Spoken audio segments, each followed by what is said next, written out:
Oi, gente, Cotidiano começando essa quinta-feira e eu já te convido, viu, a ficar com a gente porque tem muita coisa legal no programa de hoje.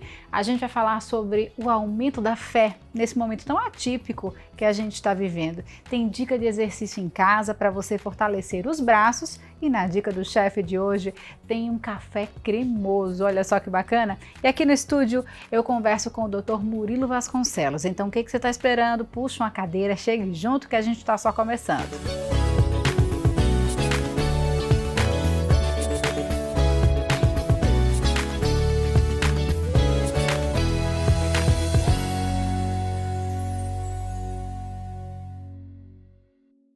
A gente que ama esse tema, na dica do chefe de hoje, você vai aprender a dar um novo sabor àquele cafezinho de cada dia. O chefe Hugo Neves vai te ensinar uma receita de café cremoso para dar mais sabor àquele cafezinho tradicional. Confere aí. Boa tarde, Marcela, tudo bem? Chefe Hugo Neves aqui falando. Estou aqui no meu cantinho que eu adoro fazer algumas receitas e vim trazer uma dica para você. Essa dica é especial, é uma dica que aqui em casa, eu e minha esposa, nós adoramos tomar café. Vamos fazer aqui um café cremoso. Para essa dica, é bem simples, nós vamos precisar de 2 xícaras de açúcar, 50 gramas ou um pacotinho de café solúvel e 1 xícara de água morna. Pronto, vamos começar, certo? Primeiro eu vou pegar aqui a parte da batedeira e eu vou misturar os secos, certo? Tá aqui o açúcar e o café. Eu adoro colocar um pouquinho de canela, mas isso fica a critério e a gosto. Feito isso aqui, gente, bem simplesinho, misturei, vou acrescentar a água e agora vem bater durante 10 minutos na velocidade máxima. Pronto. Tá vendo aqui a consistência? Vou mostrar aqui para vocês bem perto. Aqui, ó. Ela fica na consistência quase um chantilly, certo? Então o que é que a gente vai fazer aqui? Agora eu vou montar um. Isso aqui você pode usar em bolo, você pode usar para cobertura de qualquer biscoito, certo? Então eu vou colocar aqui. E vamos. Aqui. Veja a consistência, fica bem cremoso, né? Forma de armazenar na geladeira durante 10 dias, tá tranquilo, pode deixar lá. E aqui está o nosso café cremoso. Com o café bem quentinho, ele vai se misturando junto. Pronto, Marcela, tá aqui a dica de hoje. Quero ver você tentar e muito obrigado. Chefe arrasando, como sempre, viu, na dica. E ó, se você perdeu a receita ou quer acompanhar o passo a passo novamente, é só acessar o nosso Facebook, TV Jornal Interior, ou o YouTube. Lá tem essa e outras receitas para você fazer. Combinado? Bom, agora eu vou para um rápido intervalo. Na volta tem uma reportagem mostrando como a pandemia tem mudado a fé das pessoas e tem dica de exercício para você fazer em casa. Me espera que eu volto rapidinho.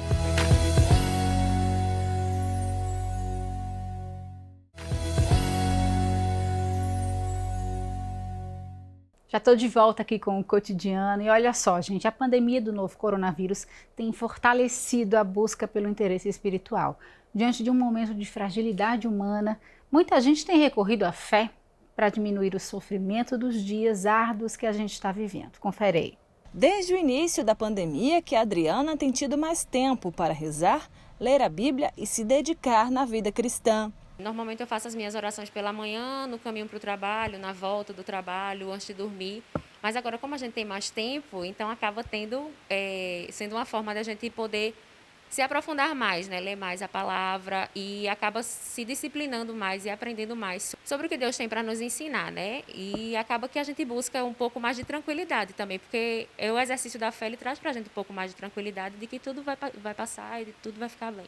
Assim como a Adriana, milhares de brasileiros têm se voltado mais a Deus e às religiões nesse período de pandemia. É o que aponta um estudo feito pelo Google, onde ficou constatado o aumento no número de acessos nas páginas e perfis de grupos religiosos. A busca pelo refúgio espiritual e o apego à esperança tem sido o alicerce dessas pessoas. E isso é comum em cenários onde o mundo vive com medo. A religião, ela cumpre ao longo da história um papel realmente de dar respostas a muitas questões do ser humano, questões que muitas vezes a própria filosofia e outras ciências não respondem. Então, a religião ela vem suprir essa necessidade de respostas a questões mais existenciais. Então, é muito comum que nesse momento de pandemia, nesse momento em que também o medo, a insegurança assola as pessoas, elas busquem na religião, numa prática religiosa, o conforto e também a segurança de algumas respostas referentes às questões transcendentais. E mesmo com as portas fechadas, essa igreja evangélica tem realizado cultos online, onde a palavra tem trazido afago para os corações. Esse pastor afirma que novos membros e pessoas que já não frequentavam as reuniões voltaram a assistir os cultos. Depois do dia 15 de março até hoje, né, que foi o período dessa pandemia, as igrejas adventistas, tanto em Caruaru como em todo o Pernambuco, têm sentido a procura muito grande de pessoas que não têm interesse pela fé, né? Então, e as nossas transmissões têm alcançado muitas pessoas e tem realmente assim causado um impacto religioso na vida das pessoas. Elas estão percebendo essa necessidade de Deus, né? Então, nesse período de pandemia, muitas pessoas realmente têm procurado a igreja. Olha só, gente, o piso Alasca branco 60 por 60 corresponde à linha clássica da Elizabeth e tem a borda retificada. É ideal para sala de estar, quarto, cozinha, banheiro, terraço e paredes internas. Não há variação de cor entre as peças, todas as faces são idênticas e você vai encontrar na Comercial Batista. Não perca tempo, viu? Entre em contato pelo Televendas e faça a mudança acontecer. Pelos telefones 8137228400 e pelo WhatsApp 988148187 e nas redes sociais @Comercial Batista. Mudando um pouquinho de assunto, agora é hora de falar de exercícios físicos. Hoje a dica é para você fortalecer os braços. Confere aí. Boa tarde, Marcela. Eu sou Lucas Campos, professor de Educação Física. E agora eu vou trazer algumas dicas de exercícios de braço para vocês fazerem em casa aí nessa quarentena, para se manter ativo e manter se movimentando, que é muito importante nesse período. E agora, Marcela, a gente vai para a primeira dica dos exercícios de hoje, para fortalecer braço. Eu vou dar duas sugestões agora do mesmo exercício, uma maneira mais difícil e uma maneira mais fácil, que é o famoso marinheiro. Nessa posição, faz uma prancha alta, você vai descer e subir, tá? Desce flexionando os cotovelos e sobe estendendo os braços, o cotovelo também. Essa é a maneira mais difícil. A mais fácil, você posiciona o joelho no chão também, vai fazer o mesmo movimento. Desce e sobe, tá? Mantendo essa postura da coluna sempre retinha. Essa é a primeira dica. A segunda dica, você vai usar em casa um bastão, uma vassoura, um cabo de vassoura que você tem em casa. Você pode usar 1 quilo de feijão, 1 quilo de arroz, tá? Esse movimento dá para fazer assim. Então você vai pegar o que você está em casa, vai levantar até a linha da boca e voltou. Sobe e desce, ok? Essa é a segunda dica dos exercícios para o membro superior, para o braço. A terceira, você pode usar o mesmo material. Se ficar muito leve, você aumenta aí a carga em casa. Então, você flexiona o cotovelo. Quando chegar nessa posição, você empurra para cima da cabeça. Voltou, desceu. Perfeito. E essa foi a terceira dica dos exercícios para o membro superior, para braço, para você fortalecer nesse período. Então, Marcela, essas foram as dicas de hoje. Lembrando que os exercícios você pode fazer de 12 a 15 repetições, de 3 a 4 séries, todos eles. Então, espero que vocês tenham gostado e comecem a praticar em casa. E até a próxima. Quem foi que disse que não vai ter São João? Aqui na telinha da sua TV Jornal, os festejos juninos estão garantidos o mês inteiro, viu? Eu estou falando do São João Danado de Bom. E, gente, para começar, neste sábado, dia 6 de junho, a partir das 10h30, teremos um especial com o rei do forró, Alcimar Monteiro. Então, prepare a festa aí na sua casa e deixa o resto com a gente. Arraial Danado de Bom, neste sábado, 6 de junho, a partir das 10h30 da noite, com o Rei Alcimar Monteiro, aqui na TV Jornal. Ou acompanhe também em nossas redes sociais e no portal NE10. São João Danado de Bom. Bom, gente, agora eu vou para um rápido intervalo. Na volta eu converso com o cirurgião plástico, Dr. Murilo Vasconcelos. Me espera que eu volto rapidinho.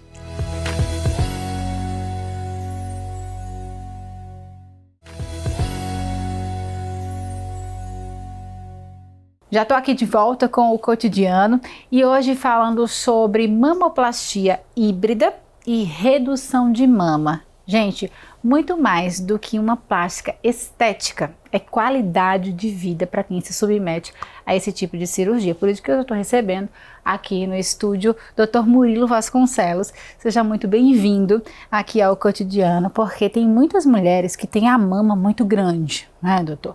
E aí acaba se incomodando, às vezes com a roupa que ela vai colocar, não fica bacana. Às vezes ela pega e fica com muitas dores também nas costas, né? Então, como eu falei, muito mais do que a estética, é qualidade de vida, porque você vai literalmente tirar um peso das costas. Exato.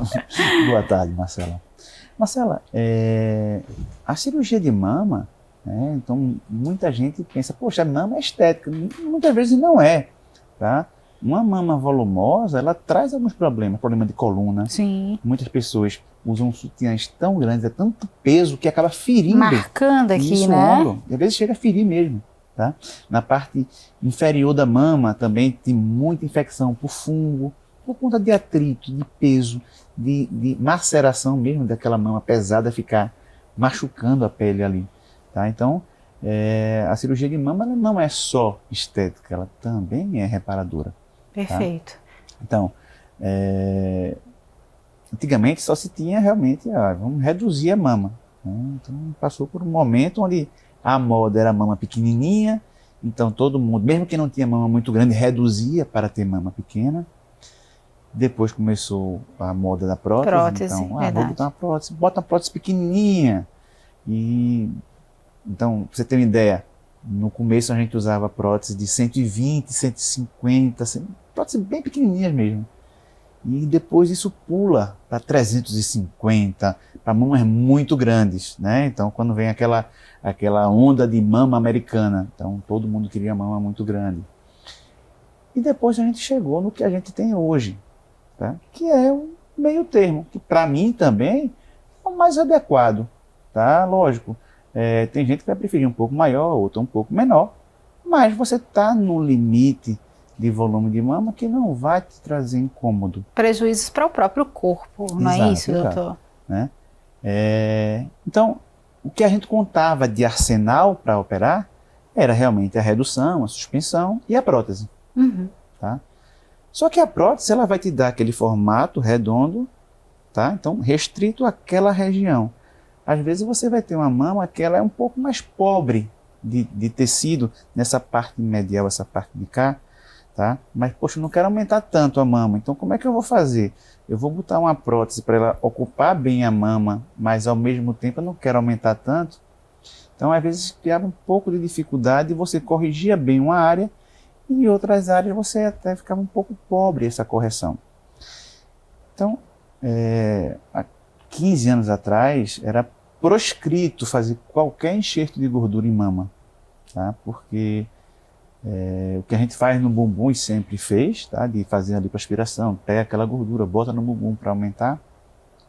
A gente não fazia na mama porque a gente tinha medo que essa gordura, quando a gente colocasse na mama, ela gerasse uma calcificação. E no exame de mamografia, podia confundir com algum tumor, isso, com tumor, né? O que foi um enxerto, o que foi tumor, então podia gerar alguma confusão. Então isso foi proibitivo durante muitos anos, fazer esse enxerto na mama.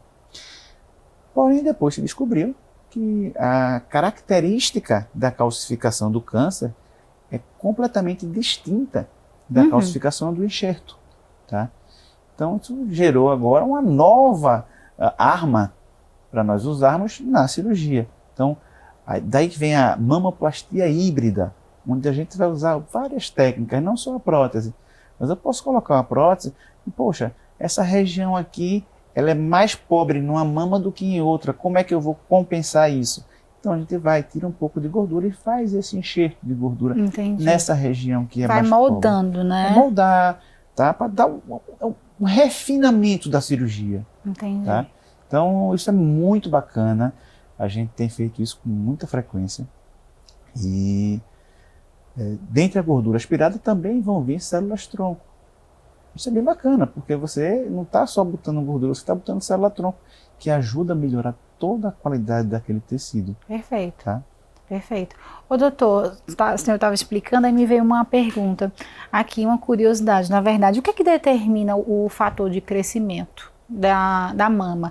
É a hereditariedade? Como é que funciona? Porque às vezes a gente vê que a pessoa ela é bem magrinha, mas ela tem um seio muito volumoso e de fato às vezes causa incômodo, como a gente falou no início da entrevista. E às vezes quando você vai olhar, a mãe não tem tanto seio quanto a filha. O que é que determina essa característica, doutor? Tá, é uma característica multifatorial, tá? Então você tem um componente genético importante, sim, claro, mas você tem também um componente hormonal. Sim.